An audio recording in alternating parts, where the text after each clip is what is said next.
तो ये कहानी है 2010 या 11 की। जो हमारा व्यूअर है उसका नाम अहमद है, और उसको भी कंफर्म नहीं है कि 2010 में उसके साथ इंसिडेंट हुआ था ये या 11 में।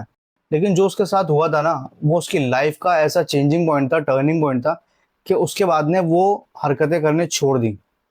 चाहे वो उसने गलती से की हो या जानबूझकर की हो, बट उसके बाद उसने वो किया ही नहीं। अहमद का क्या था कि अहमद को ना इन चीजों पे बिलीव नहीं था, जिन्नातों पे, भूत प्रेत आत्माओं पे। वो इन सब पे बिलीव नहीं करता था, और हर तीसरे बंदे की यही कहानी होती है कि वो बिलीव नहीं करता जब तक उसके साथ में ना हो। और बहुत सारे व्यूवर्स ऐसे होंगे जिनको यकीन नहीं होगा, बट जब उनके साथ में ऐसे इंसिडेंट्स होंगे उनको भी यकीन हो जाएगा, क्योंकि कहते हैं भाई कि हमारे साथ में उन लोगों की दुनिया भी है। मरने के बाद आत्मा कहाँ जाती है, जिन्नात कहाँ रहते हैं। तो कहानी को शुरू करते हैं। गर्मियों की छुट्टियां पड़ी थी, जब मई जून में छुट्टियां पड़ती हैं। 2010-11 के जो व्यूवर्स हैं, जो देख रहे हैं, जिन्होंने 2010-11 में अपनी 11th-12th करी होगी, या जो मेरी उम्र के हैं, उनको पता होगा 2010-11 में कि जब गर्मियों की छुट्टियां पड़ती थी तो हम लोग नानी के यहाँ भागते थे। और कोई मौसी के जा रहा है, कोई अपने मामा के जा रहा है, इस तरह से लोग छुट्टियां मनाने के लिए जाते थे। अहमद का क्या था कि अहमद अपने पहले नानी के यहाँ जाता था, फिर अपनी मौसी के यहाँ पे। तो पहले अहमद जो है अपनी नानी के यहाँ पर गया। ये बात है उत्तर प्रदेश के गाँव की। तो वो अपनी नानी के यहाँ गया, नानी के यहाँ वो 10-15 दिन रुका, उसने ऐसा बताया मुझे। उसके बाद वो अपनी मौसी के यहाँ चला गया, खाला के यहाँ पे। अब वहां जाने के बाद में उसकी खाला का जो घर है ना, काफी बड़ा है, जो उसकी मौसी का घर है। और वो बताता है कि उनके घर में ना जिन्नातों का साया था, क्योंकि हर रोज शाम को उनके घर में चिरागी होती थी। तो एक दिन उसने अपने भाई से पूछा, जो उसकी कजन ब्रदर था उसका, उसकी मौसी का लड़का, कि अभी चिरागी वगैरह क्यों करते हो। तो उसने बोला कि भाई हमें चिरागी करनी पड़ती है, नहीं तो फिर हमें ही परेशानी, हमें ही तकलीफ होनी शुरू हो जाती है। तो उसने पूछा कि ऐसा क्यों, मतलब मुझे तो इन चीज़ों पे यकीन नहीं है भाई, तुम कुछ भी बात करते हो। तो बोला कि ऐसा नहीं है, होते हैं जिन्नात। वो फिर भी उसने ट्रस्ट नहीं किया, यकीन नहीं किया, उसने हवा में उड़ा दिया कि नहीं होते यार, मेरे को यकीन नहीं है, और जब तक मेरे साथ ना हो मैं यकीन नहीं करूंगा। खैर, ये बात आगे निकल जाती है। 2-4 दिन 5 दिन ऐसे गुजर गए। वो अपने मजे से उसने वहां पर काटने लगा, अपने भाई के साथ जाता, घूमना फिरना, खाना और इधर उधर टहलना। उनकी शॉप थी, शॉप पर बैठ जाना दुकान पे। एक दिन अहमद जो है अपने रूटीन जो उसका था, वो अपने भाई की दुकान पर चला गया, खाना वगैरह लेके दोपहर का, अपनी मौसी के घर से। उसकी मौसी के घर से उसके भाई की दुकान वॉकिंग डिस्टेंस पे थी, मतलब पहुंच जाओगे तुम, 100 मीटर भी नहीं थी मेरे ख्याल से, इतनी ही पास थी घर से। 4-6 घर छोड़ के उसकी दुकान थी। तो या तो उसका भाई कभी कभी घर आ जाता था खाना खाने के लिए दोपहर का, नहीं तो वो खाना लेकर के उसको दुकान पे जाता था खाना देने के लिए। अब हुआ क्या कि वो खाना लेके गया, उसके भाई ने खाना वाना खाया और वो वहां पर बैठा रहा। वो उसका रूटीन ये था कि दोपहर का खाना लेके गया, थोड़ी देर बैठा वहां पे, थोड़ी देर क्या, शाम तक बैठा। और शाम को अपना जो है कोल्ड ड्रिंक वोल्ड ड्रिंक पी के, उस टाइम पे कोल्ड ड्रिंक और पेटीज का बहुत क्रेज था, ट्रेंड था कि इस उम्र के बच्चे कोल्ड ड्रिंक और पेटीज पर ज्यादा टूट पड़ते थे। तो सेम उसका रूटीन था कि भाई वो गया, अपना वहां पे खाना वाना खिलाया, उन दोनों ने साथ में खाना खाया, और शाम को अपना पेटीज खा के वो कोल्ड ड्रिंक वोल्ड ड्रिंक पी के अपना आ गया। पतंग उड़ाने का बहुत शौक था उसे, तो वो पतंग जरूर उड़ाता था शाम को। तो वो अपना दुकान से आया रिटर्न, अपना टिफिन लेके अपने भाई का, और वो नहाया धोया, सीधा नहा धो करके छत पे चला गया पतंग उड़ाने के लिए। अब पतंग उड़ाने के बाद में उसको पेशाब लगा, पतंग उड़ाते टाइम उसको पेशाब लगा, और पेशाब करने के नीचे गया। और जो उसकी मौसी का घर का वो था ना टॉयलेट, एक तो ऊपर था और एक नीचे था। तो ऊपर वाले टॉयलेट में कोई था, और जब वो नीचे दौड़ के गया तो नीचे वाले टॉयलेट में भी कोई था। दोनों टॉयलेट पैक थे। अब उनकी जो नीचे वाली मंजिल है ना, वो थोड़ा खुला हुआ है, और वहां पे एक नाली थी जिसमें से पानी निकलता था, जो पानी का पासिंग था, जहाँ से किचन का पानी है या कोई पानी है तो वहां से पासिंग होता था, और वो रास्ता भी था निकलने का। बहरहाल ये था कि किचन विचन का पानी जाता था, लेकिन गंदा पानी नहीं जाता था वहां से। अब पेशाब लग रहा था उसे, उसने जो है वहां पर पेशाब कर दिया खड़े होके। अब आजू बाजू छींटे गई होंगी, वहीं पर उनका एक छोटा सा वो बना हुआ था, पानी की टंकी लगी हुई थी, जहाँ पे यूजुअली वो लोग जो है अपना वजू वगैरह बनाया करते थे। पेशाब करने के बाद में वो वापस अपना ऊपर जाकर के बैठ गया छत पे। पतंग उड़ा चुका था, छत पे बैठा हुआ था, बस पतंगों को देख रहा था बैठे हुए आराम से। पतंग देखते देखते पतंग जो है ना कटी, और कट के ना वो उसकी मौसी के घर की तरफ आई, घूमती हुई दूसरी तरफ। उनके घर का कैसा था कि 1-2 कमरे इधर थे ये साइड में, और 2 कमरे सामने की तरफ थे। तो सामने के कमरों की तरफ का जो एरिया था, वहां पर पतंग कटती हुई आई। उसकी नज़र पतंग पे गई और पतंग पे जाते जाते जाते उसकी नज़र नीचे की तरफ गई।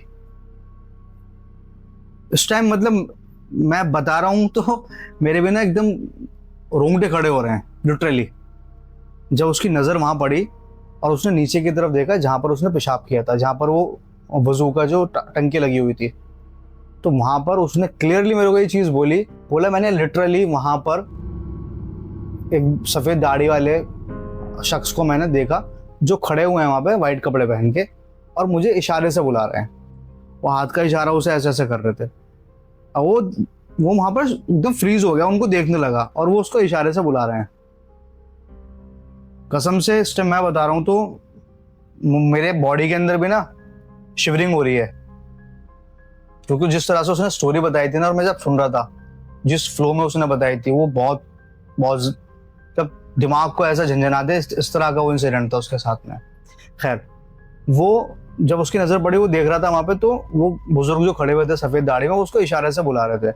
उसने अपनी मौसी को आवाज दी, बोला खाला खाला खाला। वो उन्होंने बोला हाँ क्या हुआ।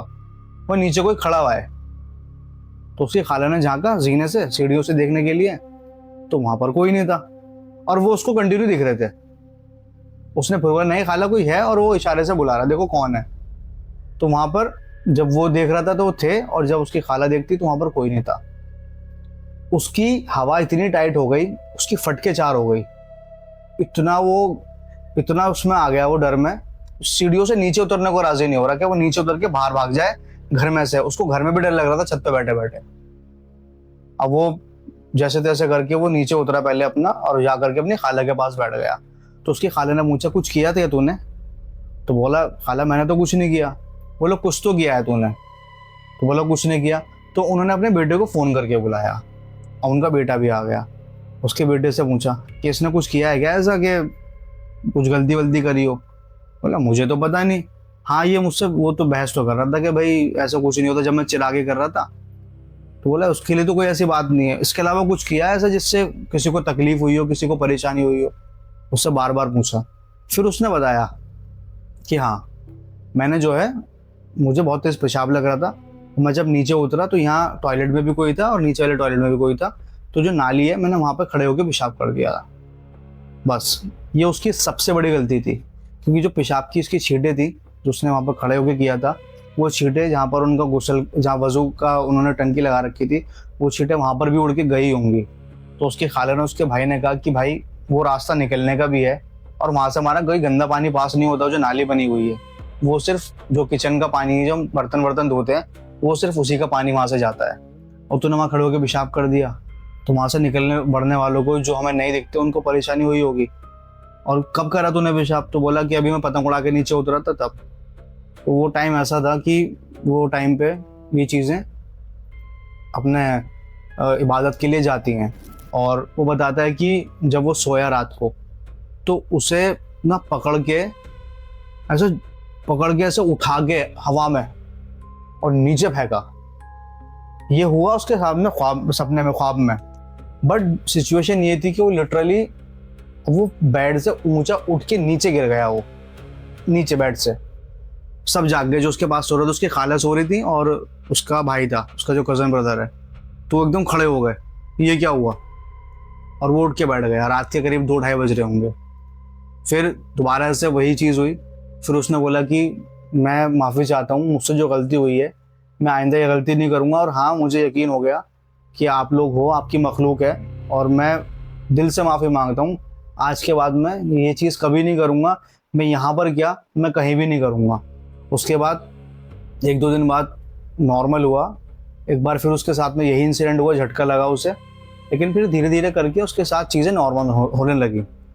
इस कहानी का एक ही इंटेंशन है बताने का कि जो लोग नहीं मानते, ठीक है मत मानो, नहीं होती, तुम्हें लगता है नहीं होती मत मानो, बट रास्ता है किसी के निकलने का है। तुम निकल रहे हो मतलब वहां से कोई और भी निकल रहा है, या फिर कोई पेड़ है या कोई ऐसी जगह है जो वीरान पड़ी है, बियावान है, वहां पर इस तरह की गंदी हरकतें मत करो। जैसे हम क्या करते हैं, हमें पेशाब लगा तो हमने कहीं भी देखा कि यहाँ पेशाब की जगह है, वो रास्ता है, हमने जाके वहां पेशाब कर दिया, हमने थूक दिया।